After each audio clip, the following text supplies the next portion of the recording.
Welcome to Power Up Memphis. I'm your host, Gail Jones Carson, the Vice President of Community and External Affairs for Memphis Light, Gas, and Water. The aim of Power Up Memphis is to take you, our customers, on an inside tour of MLGW to share our programs and operations with you, our customers. And by doing so, we can all better understand how we function as your utility provider. Today, my guest is Heath McCallen. Welcome, Heath. Thank you. And Heath is the Supervisor of Water Meter Shops. And today we're going to be talking about residential customer water leaks. So, do we have a lot of leaks in the city of Memphis and Shelby County? Yes, ma'am, we do. We have a lot of property leaks. We have service leaks, which we take care of. But the property leaks, if you have a smart meter now, we'll send you a letter. If it turns for 24 hours without stopping, we'll mail you a letter telling you you need to check for a property leak. So, say for example, my water usage is maybe like $4 or $5 a month, and next month if my water bill goes up to maybe like $10 a month. So would that be a clue or some kind of alert to Memphis Light, Gas, and Water that something's going on with my water consumption? Yes, ma'am. You know, and if your bill jumps, that would tell you that either if you know you've been using more water, then that could be it. But if it jumps and you haven't been doing anything different, using any more water, then the first place to check will be, you know, a property leak, which, you know, you can have a toilet running. Mm-hmm. That seems to be a lot of issues we have, is a toilet running or a faucet dripping. So a toilet or just a faucet can really run your bill up? Yes, ma'am. You know, just a faucet with a steady stream, small steady stream coming out will run, you know, approximately 0.04 of a gallon a minute leak. You know, down to 0.04 of a gallon, but at the end of the month, that would add 2 CCFs or 2 billing units to your monthly bill, which above what you normally use, just for 0.04 of a gallon per minute. Okay, and so that can be costly for our customers. Yeah, very costly. So, but if our customers have smart water meters, then the company is alerted, Memphis Light, Gas, and Water is alerted if the water meter is running continuously, because it shouldn't be running continuously. Correct. And so we get an alert. And so once the company gets an alert, then what happens? The system automatically sends them a letter stating that their meter has turned for 24 hours a day, mm-hmm. Continuous, so you need to check for a property leak. Okay, so is the property leak the customer's responsibility, or is this something that Memphis Light, Gas, and Water is responsible for? A property leak is the customer's responsibility. Okay, so do many customers respond quickly when they receive notification from Memphis Light, Gas, and Water that they have a water leak? Because sometimes, you know, I know you said we talked about how the water bill goes up, but sometimes what customers do is they just look at the total bill. They don't really look at the water consumption or the electric or the gas consumption to see if anything is going up. They just look at the total amount.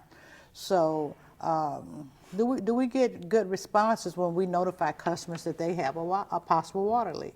Yeah, we do get a bunch of calls.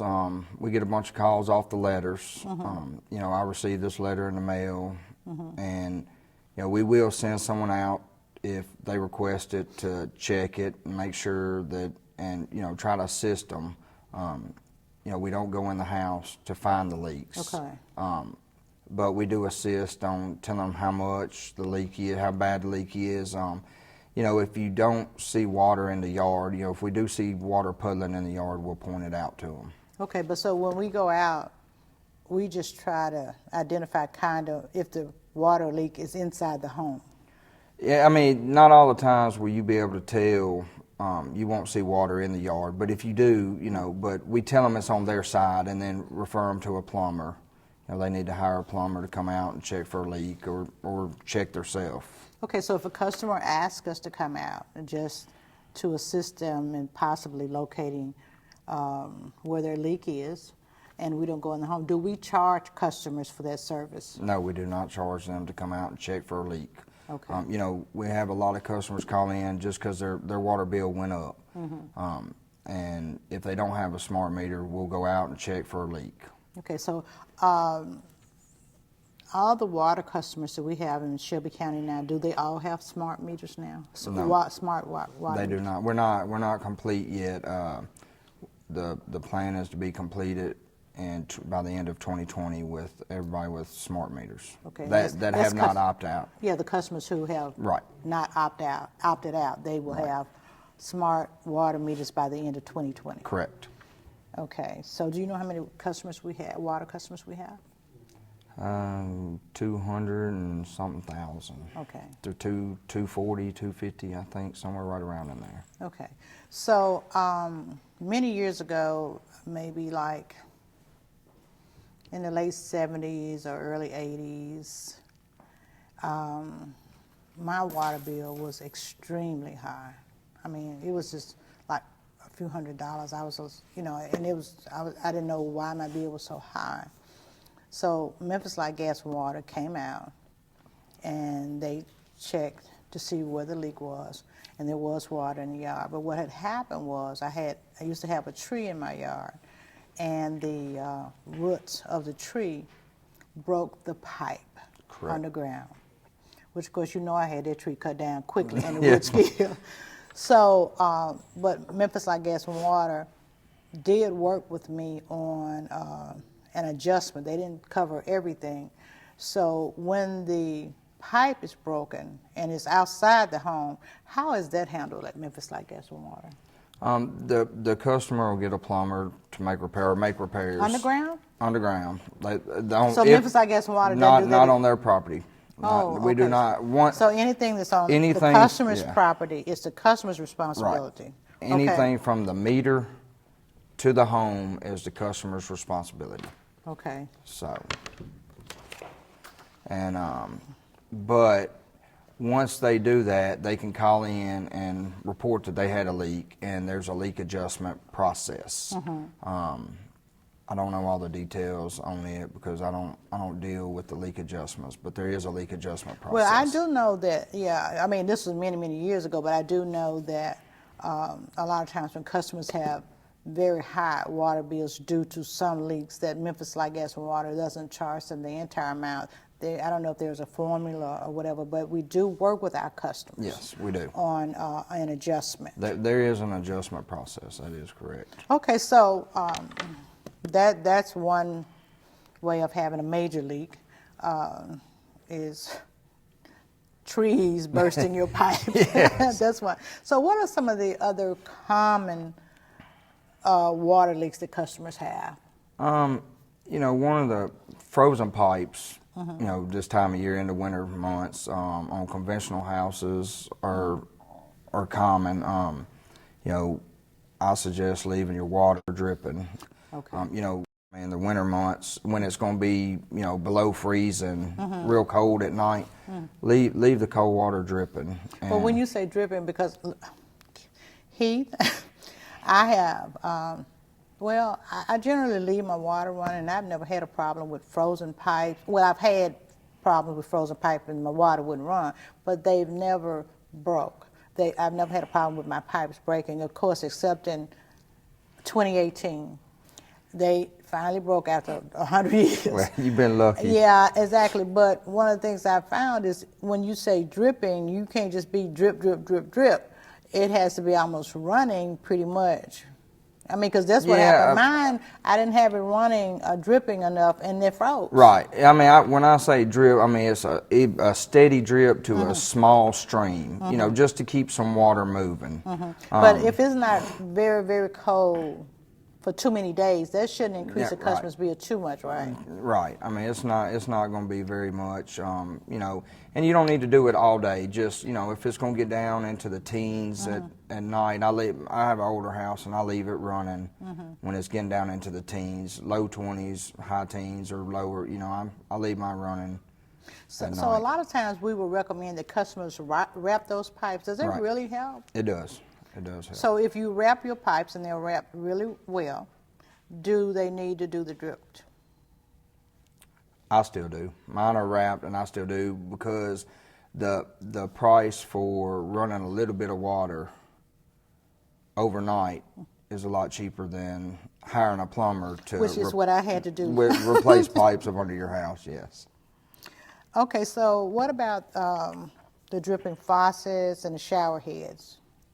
They need to be replaced. Oh, you know. really? I mean, you mean for like a leak? Yeah. Yes, they need to be replaced or repaired, because those add up. Like I said, you know, 4/100ths of a gallon a minute is very, very small flow, and that adds 2 to 2.5 CCFs a month. Oh, okay. You know, over what you normally use. So your bill will go up every month based on that small leak. Wow. You know, a 1 gallon a minute leak is going to add around 57 CCFs, or that's billing. That's what we bill in, is 100 cubic feet. So CCFs. So it's going to add 57 billing units every month to your bill for 1 gallon per minute, which is not just a huge flow. Yeah. Okay.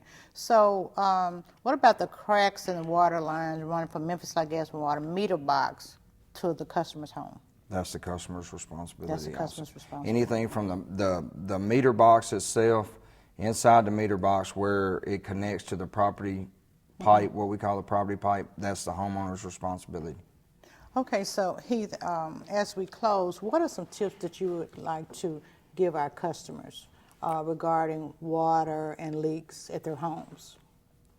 Well, I mean, the main thing is, if you know you have a faucet leaking or a toilet running, you need to repair it. You know, be mindful, listen, you know, when you're in the bathroom. I know a lot of people probably have bathrooms they may not go in, so a lot of people don't hear it, but you know, if you do notice your bill going up, then, you know, contact us. We'll come out and check. Or if you do receive a leak letter from the smart meter, you know, you need to check it and make sure, because it did run for 24 hours a day without stopping. You know, it was continuous, and that's not normal for a residential. Now, I mean, if you know you got water running for 24 hours a day, then that's different. But, you know, on a normal day-to-day basis, a residential does not have water running 24 hours a day. Okay. So Heath, I thank you very much for coming on and sharing this valuable information about water leaks to residential homes. And we appreciate you watching. And please watch your utility bill and see if there's been an increase in your water consumption, your water usage, and your water bill. And if you do, please call Memphis Like Gas and Water, and we will send someone out to check to see what's going on with your water consumption. Thank you very much.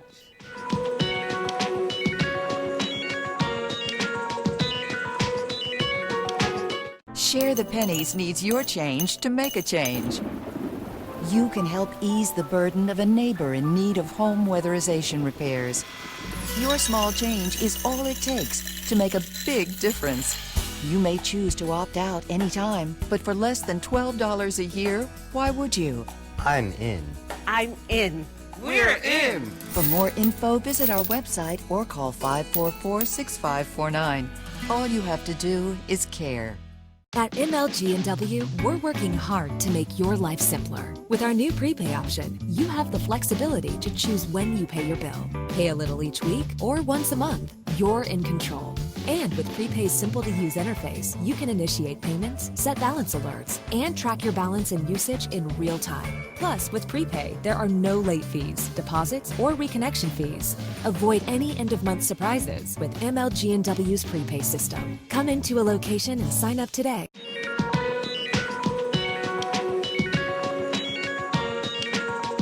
Welcome back to Power Up Memphis. I'm Gail Jones-Carson, your host. And joining me this segment is Wil Williams. Welcome, Wil. Glad to be here.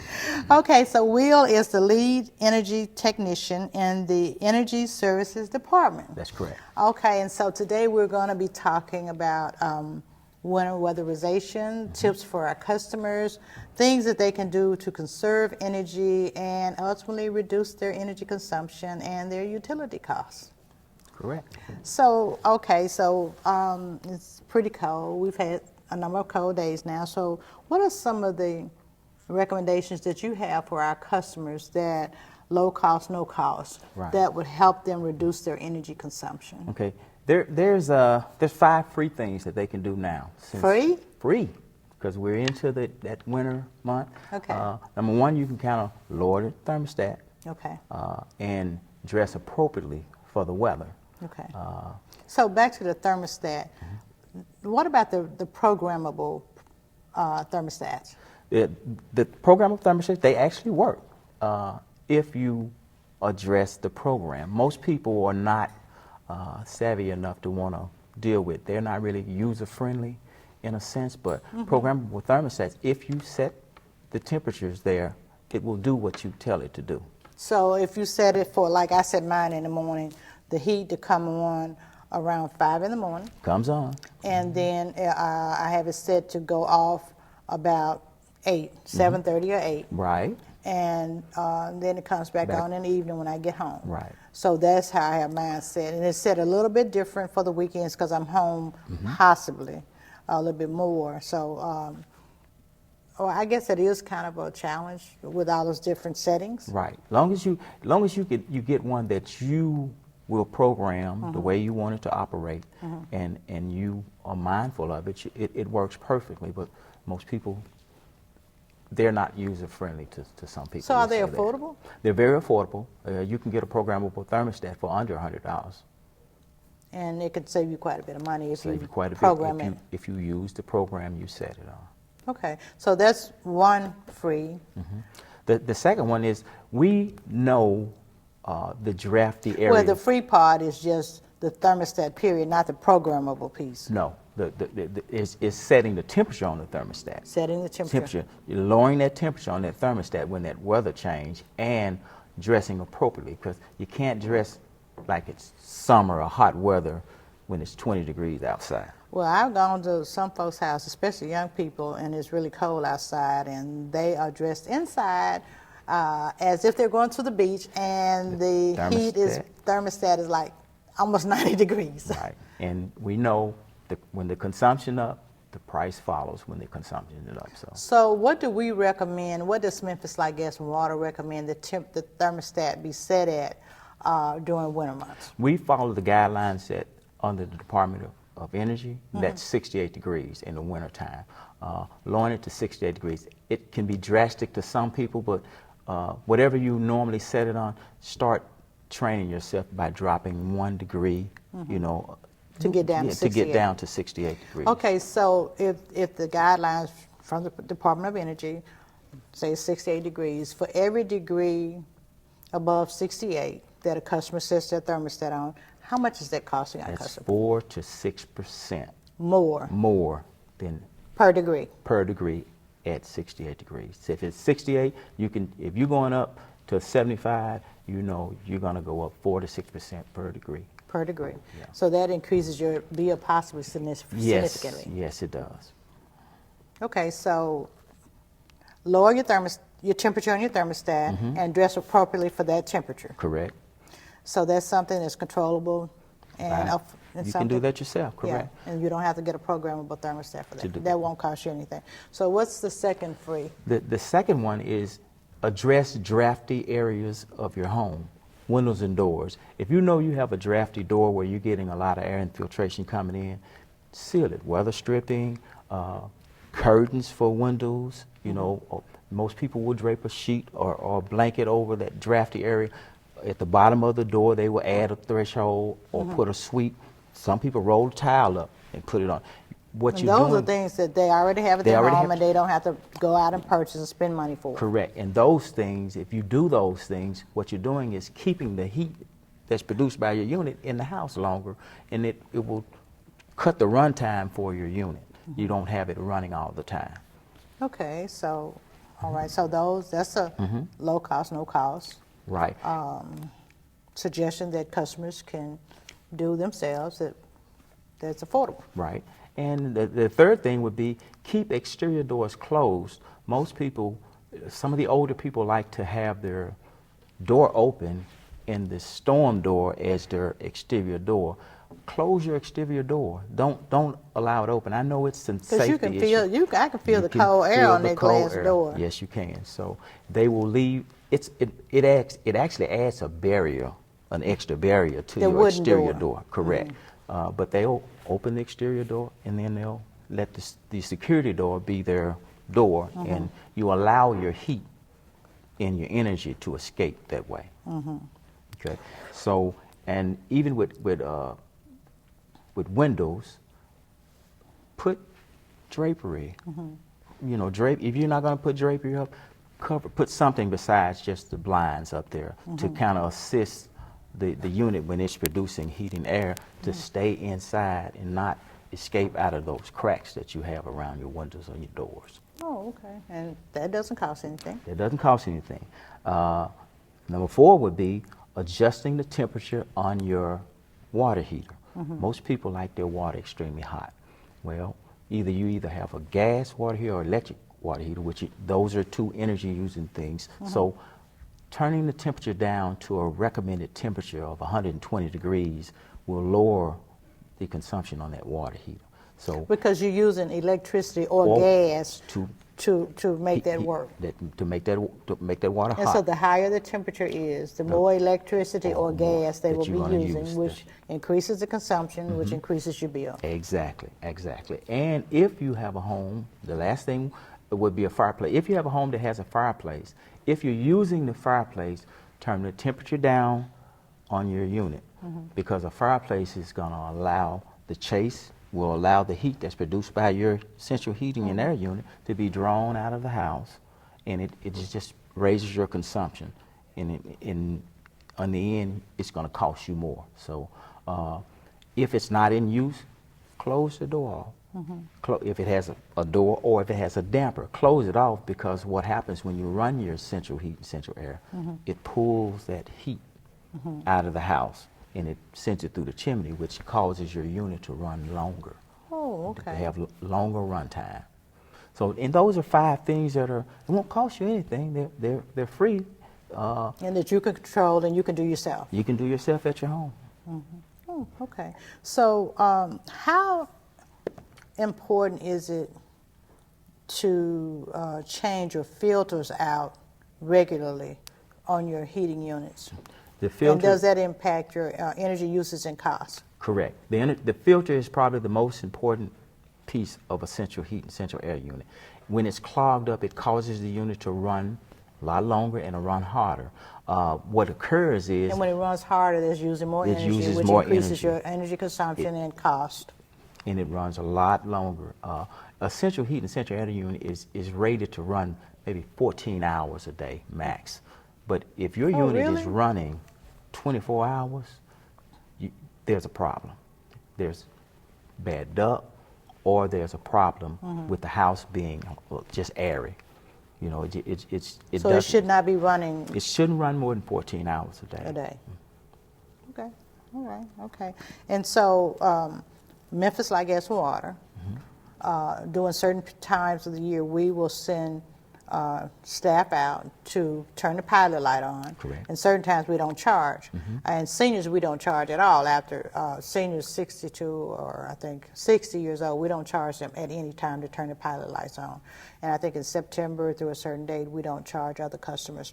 So when our staff goes out to turn the pilot light on, do they check for anything else for our customers? Yes, it's a safety. When they're turning the power light on, it is a safety inspection, basically to ensure that there are no issues that may cause something to go wrong. So it's more of a safety inspection when they're lighting your pilot. So you have to look at it as, yeah, it's a free light up, but it's actually a safety inspection to ensure that the gas that's going to operate the unit and the unit itself is in good working order.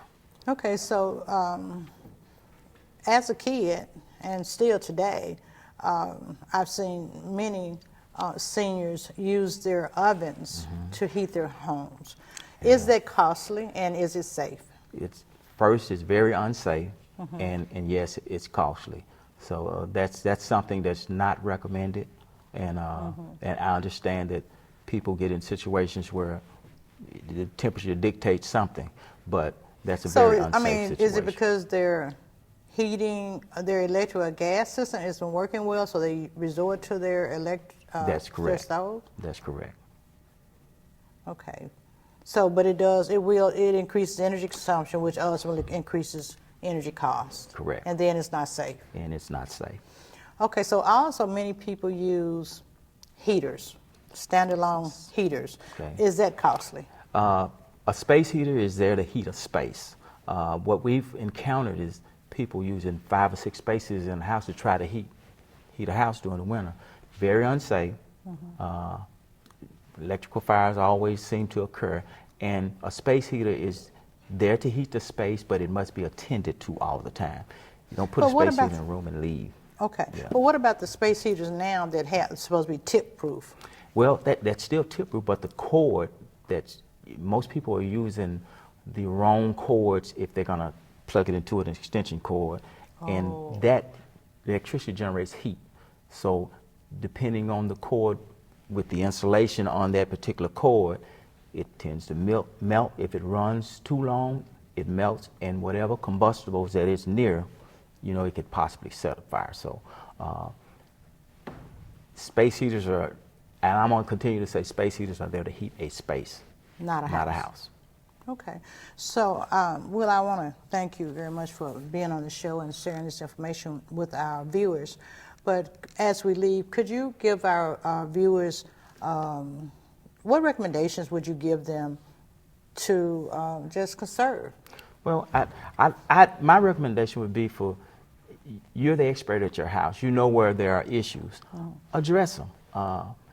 Understand that whatever heating unit you have, it's going to do its job. But if you put in a space heater in a tent, it'll never shut off. It'll run your consumption up.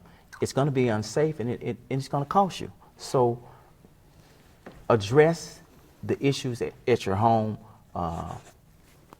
This is not something that you do in a season, and it only gets important in the wintertime when it's cold outside. But you lack insulation. There are some issues at windows and doors. Address those things throughout the year, and let's do it over an annual basis. And maintenance what you have in your home. And Memphis Light Gas and Water will help them identify some energy-saving tips. Yes, and work with our customers on what they can do to reduce consumption. That's correct. So, Will, again, I want to thank you for being on our show.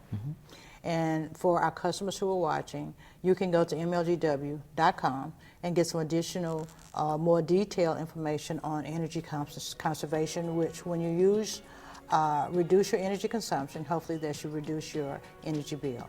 Thank you so very much for watching Power Up Memphis. See you next month.